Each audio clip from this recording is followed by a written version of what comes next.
আমার আর হৃদয়ের বিয়ে হলো আজ। বিয়েটা অন্যান্য বিয়ের মতন স্বাভাবিক বিয়ে নয়। হৃদয়ের সম্মতি নেই এই বিয়েতে। পরিবারের চাপে এবং আমার ব্ল্যাকমেলের কারণেই সে রাজি হয়। বিয়ের পর আমার মুখের প্রাপ্তির হাসি, কিন্তু ওর মুখে রাগ ও বিরক্তির ছাপ সহজেই ধরা পড়ল আমার চোখে। বাসর ঘরে লাল শাড়ি, ভারী মেকআপ, মাথায় বড় ঘোমটা দিয়ে বিছানার মাঝে চুপিসারে বসে আছি আর অপেক্ষা করছি হৃদয়ের জন্য। 1 ঘন্টা 20 মিনিট পর সে এসেছে। তবে সে একা নয়, সাথে ফর্সা দেখতে একটা মেয়েকে নিয়ে। মুখে তাদের হাসির রেখা, এই হাসি যেন থামছেই না তাদের মুখ থেকে। ওরা আসতেই বিছানা থেকে নেমে কেশে উঠলাম। লাজুক মুখে বললাম, আসতে এত দেরি কেন করলে? জানো আজকের রাতটা কতটা ইম্পর্ট্যান্ট? হৃদয় দরজা বন্ধ করে আমাকে অকথ্য ভাষায় গালি দিয়ে মেয়েটিকে বিছানায় বসিয়ে আমাকে বলল, হ্যাঁ ঠিকই, আজ আমাদের বিশেষ রাত, এমনকি তোরও। পৃথিবীতে এই প্রথম কোনো মেয়ের বাসর রাতে তার স্বামী অন্য একটি মেয়ে নিয়ে এসেছে। এমনকি আজ বিয়ে করা বউয়ের সামনেই ঘটবে তাদের মিলন রাত। কথাটা শুনে আমার কি রিয়াকশন করা উচিত তা আমি বুঝতে পারছি না। খুশি হব নাকি কষ্ট পাব? আমার সাথে 2 বছর রিলেশন করে আমাকে ব্যবহার করে নর্দমায় ফেলে দেওয়া ছেলেটিকে জোর করে বিয়ে করেছি আমি, আর সে যে আমাকে কখনো মন থেকে মেনে নেবে না খুব ভালোভাবেই জানি। বাসর ঘরে 7 ধরনের ফল, পান, দুধের গ্লাস, মিষ্টি রাখা হয়েছে। আমাকে দেখিয়ে দেখিয়ে তারা দুজন খাচ্ছে আর অট্টহাসিতে মেতে উঠছে। প্রায় আধা ঘন্টা পর আমি আলমারি থেকে লাল সাদা একটি শাড়ি নিয়ে ওয়াশরুমে ঢুকে পড়ি। মাথার ওপরে থাকা ঝর্ণা থেকে বৃষ্টির ফোঁটার মতন পানি পড়ছে আমার গায়ে। হঠাৎ শুনলাম ওয়াশরুমের দরজার কাছে এসে হৃদয় জোরে জোরে বলছে, দেখছো জানেমান, আমাদের দুজনের প্রাইভেসি দেওয়ার জন্য আমার বিয়ে করা বউটা ওয়াশরুমে বসে আছে, আর তুমি কিনা আমাদের সময়টা নষ্ট করছো। ওপাশ থেকে মেয়েটার হাসির শব্দ স্পষ্ট শোনা যাচ্ছে, যেন মুক্তা ঝরা হাসি। ভেজা কাপড় চেঞ্জ করে ওয়াশরুম থেকে বের হতেই চোখ দুটি বড় বড় হয়ে গেল, কারণ মেয়েটি হৃদয়কে পরম যত্নে মিষ্টি খাইয়ে দিচ্ছে। আমার চোখের দিকে চোখ পড়তেই মেয়েটি মিষ্টি করে হাসল।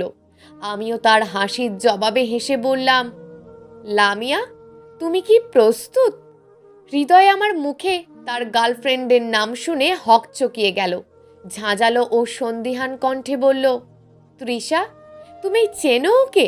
লামিয়া আমার মুখের দিকে তাকিয়ে মৃদু হাসল, গম্ভীর স্বরে বলল, আমি প্রস্তুত তৃষা, তবে তুমি যাকে ভালোবেসে সব কিছু বিলিয়ে দিয়েছ তার মৃত লাশ কি তুমি দেখতে পারবে? লামিয়ার কথা শুনে হৃদয় কিছুটা দূরে গিয়ে দাঁড়ালো। সে হয়তো লামিয়ার কথার অর্থ বুঝতে পারছে না।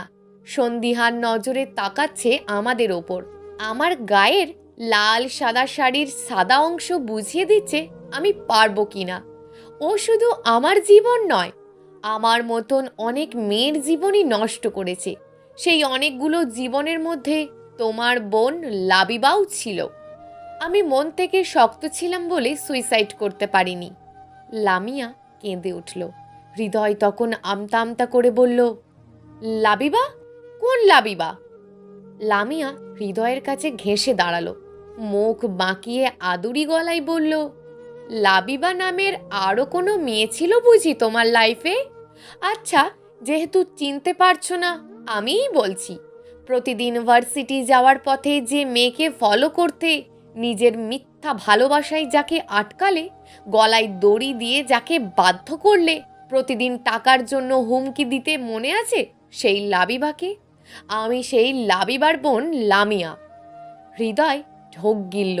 ভয়ে দৌড় দিতে গেলে আমি তার সামনে চাবি ধরে বললাম, শুনলাম আজ নাকি বাসায় কেউ নেই। তুমিই নাকি সবাইকে অন্য বাসায় থাকতে বলেছ, আর এই রুমের দরজা তুমি নিজেই বন্ধ করে তালা লাগিয়েছ। ভুলে গেছো প্রিয় স্বামী? আমার কথা শেষ হতেই লামিয়া ধারালো ছুরি দিয়ে হৃদয়ের গাল কেটে ফেলল।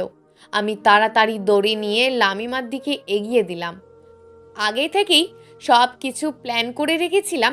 আমি আর লামিয়া দুইজন হৃদয়কে খাটের পায়ের সাথে বেঁধে চাকু দিয়ে আঘাত করলাম। হৃদয় যন্ত্রণায় চেঁচিয়ে উঠল।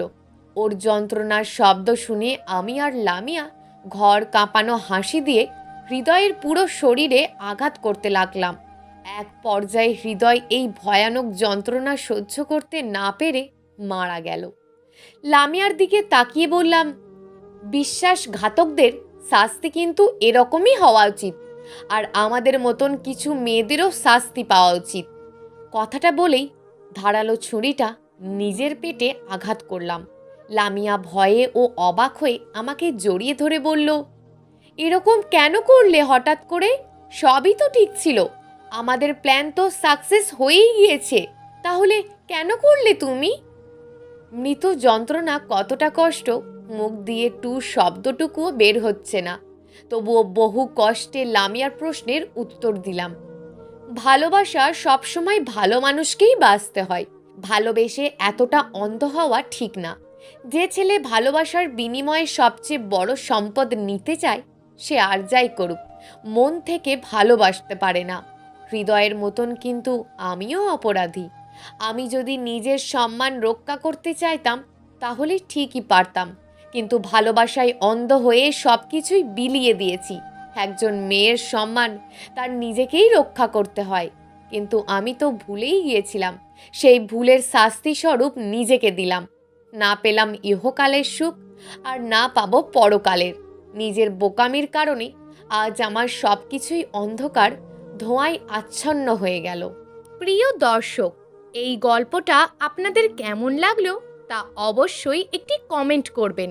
আর যদি গল্পটা আপনাদের ভালো লেগে থাকে তাহলে ভিডিওটিতে একটি লাইক করে দেবেন, এবং এই ধরনের ভিন্ন স্বাদের গল্প শোনার জন্য চ্যানেলটিকে অবশ্যই সাবস্ক্রাইব করে আমাদের সঙ্গে যুক্ত থাকুন।